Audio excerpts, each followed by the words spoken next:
Entonces, Gracias, señor se le ha presidente. Y concedido no el estoy uso de la acordando, palabra señor a presidente, la no se me legisladora habilitaba el y así lo micrófono hace por de parte de la inmediato. Asamblea Nacional. Gracias. Lucia Colamarco, adelante.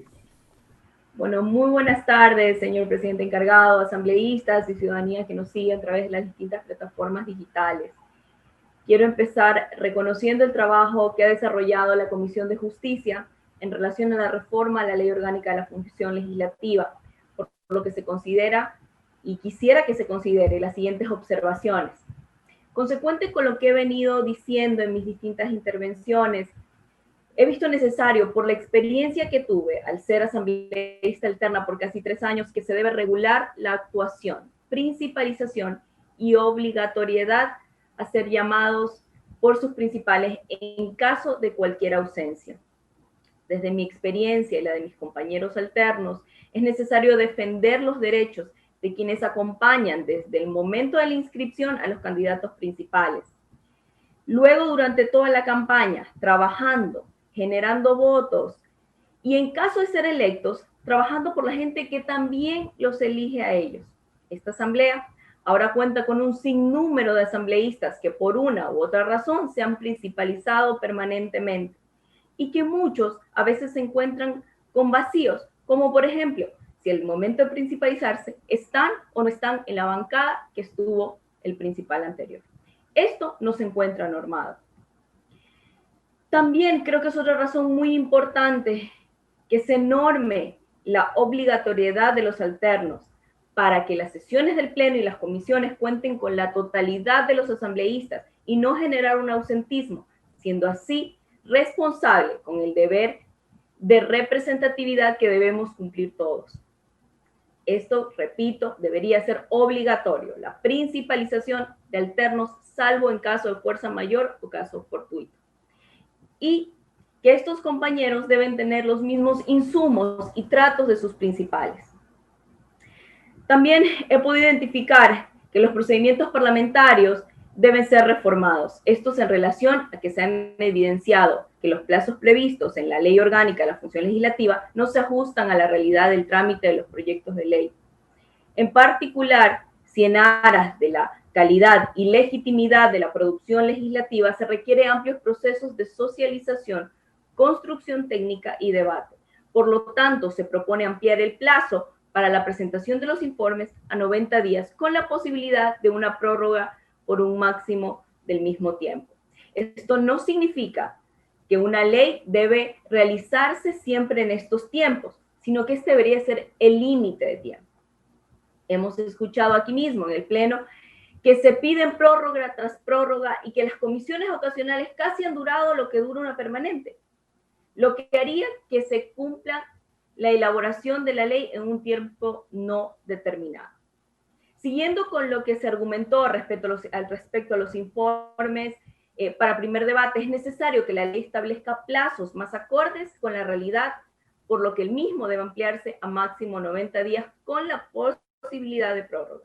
En este mismo tema, si bien es un aporte de que se busque limitar que el ponente se convierta en el dueño de la ley, no es menos cierto que se requiere normar un proceso que permita que luego de que la comisión resuelva los cambios al texto final de la votación de una ley y si esta no cuenta con los votos necesarios para su aprobación, puede ser el ponente el que realice los ajustes necesarios en el texto para que se haga posible una votación favorable. No puede desconocerse que la Asamblea es un cuerpo primariamente político, en donde se requieren diálogos y consensos, y muchas veces esos no se obtienen exclusivamente en las comisiones. Es importante, en consecuencia, prever con claridad el mecanismo que se seguiría para garantizar al mismo tiempo pluralismo, transparencia, eficacia y eficiencia en el trámite de las leyes. Dado que se está proponiendo ampliar los plazos máximos para los informes del primero y segundo debate de las leyes en general, y siendo que la naturaleza de las leyes interpretativas se caracterizan por referirse a la idónea interpretación del espíritu legislador, se propone reducir los plazos para la elaboración de los informes de conformidad con lo siguiente. En el artículo 71 agregues el siguiente inciso. En el tratamiento de estos proyectos de ley, la remisión del informe para primer debate por parte de la comisión especializada se realizará en el plazo máximo de 30 días desde la recepción del proyecto de la ley interpretativa. La comisión tendrá el mismo plazo para la remisión del informe para segundo debate una vez agotado el primer debate. Las leyes interpretativas serán aprobadas con el voto de la mayoría absoluta de los integrantes de la Asamblea Nacional. Respecto a la votación que se requiere para la resolución de reforma constitucional, fuimos testigos de algunas observaciones que plantearon especialistas y abogados en la comisión de enmiendas, por lo que es necesario que se esclarezca esta norma. Al respecto de la Constitución de la República, ha establecido procedimientos gradados para la forma de la norma suprema. Esto es la enmienda, la reforma parcial y la constituyente.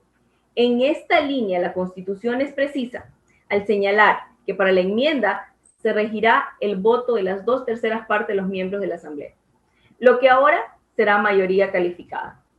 Respecto, en cambio, a la forma parcial del artículo 442, se refiere a la mayoría de los integrantes de la Asamblea, por supuesto, sin calificar la Constitución del tipo de la mayoría a la que se refiere.